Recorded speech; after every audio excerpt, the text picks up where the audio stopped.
Hello everyone, I'm back. At last dumating na yung pinaka-cute na in-order ko. Magugulat kayo sa super cute nito guys. Tayin-tananang, eto na guys. O diba, see? Ito yung vinyl phrase coin purse bag. Coffee brown yung in-order ko guys kasi para panlalaki siya. Tingnan nyo naman ang cute-cute niya, diba? Perfect gifts for the kids and for the plushy bag chain collector. As in guys, natutuwa talaga ako dito. Then pwede din siya lagyan ng mga pera inside or coins inside guys kasi may zipper siya.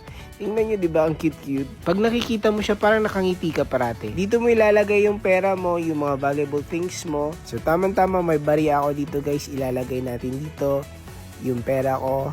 Ito na siya. Ang ganda, ang cute, diba? Palitan natin yung labubo ko sa gym bag ko, guys. Palitan natin ng ganito kasi nakukita na ako dito, guys. Yung labubo ko pala, bigay ng friend ko. Galing ng Singapore. So, papalitan muna natin for today's video para makita nyo kung gaano kaganda, ka-cute nito pag susuot nito sa gym bag nyo. So, marami din sila mga different color, guys. Pero yung brown yung kinuha ko para panlalaki siya. At ang cute kasi pag brown. So, eto na, guys. If you wanna order this one, just check the yellow basket. Super cute talaga at super mura lang. So sa mga plushy bag chain collectors, order na kayo guys. See you guys again next time.